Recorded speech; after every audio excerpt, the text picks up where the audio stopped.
नमस्कार मित्रांनो, चला पैसा येऊ द्या या तुमच्या आवडत्या चॅनलवर स्वागत आहे. जे आज पहिल्यांदा आपल्या चॅनलवर येत आहेत त्यांना रिक्वेस्ट आहे, प्लीज चॅनलला सबस्क्राईब करा. चॅनल सुरू झाल्यापासून आपल्याला खूप छान रिस्पॉन्स मिळतोय. आपले व्हिडिओ जे बनवतोय ते सर्व लोकांनाही आवडत आहेत. ते बघून मलाही थोडंसं मोटिवेशन मिळतं. तुम्ही व्हिडिओ शेवटपर्यंत बघता ते मला कळत असल्यामुळे मला समजतं कोण शेवटपर्यंत बघतं, कोण बघत नाही. त्याच्यामुळं काय होतं, मला तुमच्यामुळे मोटिवेशन मिळतं. त्यामुळे बरेच लोकं 90% लोकं तर शेवटपर्यंत व्हिडिओ बघतात. हे सगळं बघून मला खूप आवडतं आणि ही तुमच्यामुळे मला मोटिवेशन मिळतं आणि या मोटिवेशनमुळं मी नवीन-नवीन टॉपिक तुमच्यासमोर दररोज आणतो. तर प्लीज पुन्हा एकदा रिक्वेस्ट आहे, हा पण व्हिडिओ महत्त्वाचा आहे आणि शेवटपर्यंत बघा. तर आजचा जो टॉपिक आहे त्याच्यावर आपण बोलूया. घराचं किंवा जागेचं जे खरेदी खत असतं, ते जर हरवलं तर काय करायचं? ओके. फार महत्त्वाचा विषय आहे. घराचं किंवा जागेचं खरेदी खत. आता बेसिकली तुम्ही म्हणाल की खरेदी खत म्हणजे काय? ओके. तर खरेदी खत एक लीगल डॉक्युमेंट आहे. समजा ज्यावेळी तुम्ही एखाद्या वेळेस कुठलं पण घर विकत घेता, तुम्ही बिल्डरकडून घर विकत घेता किंवा रिसेलचं घर विकत घेता, याचं जे ओनरशिप प्रूफ असतं, ओनरशिप प्रूफ की तुम्ही कायद्याने त्या प्रॉपर्टीचे मालक आहात. मग ती जागा असेल किंवा ते घर असेल, ठीक आहे. ते ओनरशिप प्रूफ म्हणजे खरेदी खत आहे. ओके. ओनरशिप प्रूफ म्हणजे खरेदी खत आहे आणि जे प्रॉपरली रजिस्टर्डच्या ऑफिसमध्ये जाऊन केलेलं असतं. साध्या स्टॅम्प पेपरवर नसतं. प्रॉपर त्याची नोंदणी केलेली असते. रजिस्टर्ड गव्हर्नमेंटकडे नोंदणी झालेली असते. ओके. त्याच्यावर तुम्ही काहीतरी टॅक्स गव्हर्नमेंटला पे केलेला असतो. स्टॅम्प ड्युटी पे केलेली असते.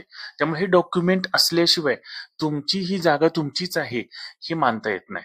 काही लोकं म्हणतात, "मग आमच्याकडे लाईट बिल आहे." काही लोकं म्हणतात, "नाही, आमच्याकडं प्रॉपर्टी टॅक्स आहे."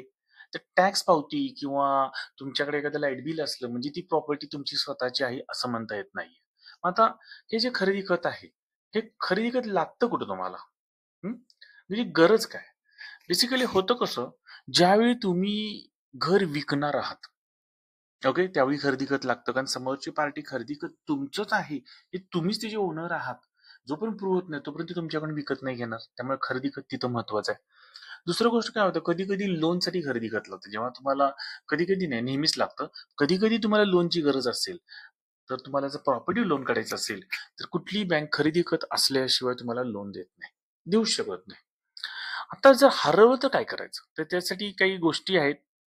सगळ्यात अगोदर काय करायचं, तुमचं जर खरेदी खत हरवलेलं असेल, तर सगळ्यात अगोदर पोलिसांच्या जाऊन तुम्ही ऑनलाईन किंवा ऑफलाईन तक्रार द्या.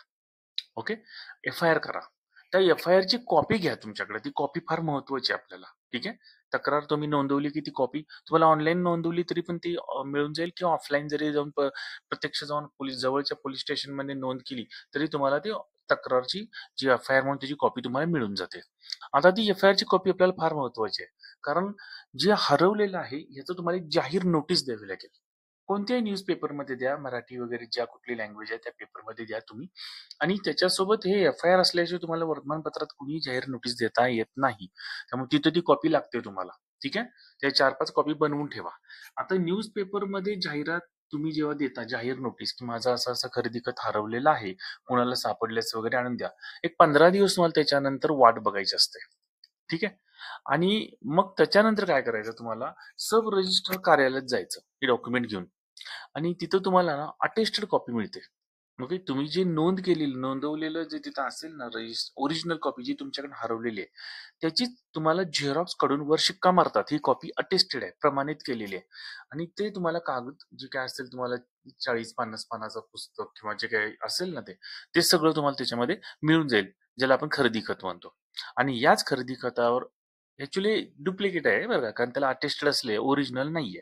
पण तुमच्याकडे ऑलरेडी खरेदी खत हरवल्याचं एफ-आय-आर आहे, प्लस न्यूजपेपरमध्ये दिलेलं जाहीर नोटीस आहे आणि तुमच्याकडे हे अटेस्टेड कॉपी. हे 3 डॉक्युमेंट तुम्ही सोबत ठेवा. याच आधारावर तुम्हाला बँक लोन देणार किंवा तुम्ही नेक्स्ट तुमची प्रॉपर्टी विकू शकता. तर व्हिडिओ आवडला असेल तर कृपया व्हिडिओला लाईक करा. अशाच प्रकारचे व्हिडिओ तुम्हाला कायम आमच्या चॅनलवर बघायला मिळतील. प्लीज चॅनलला सबस्क्राईब करा. Thank you very much.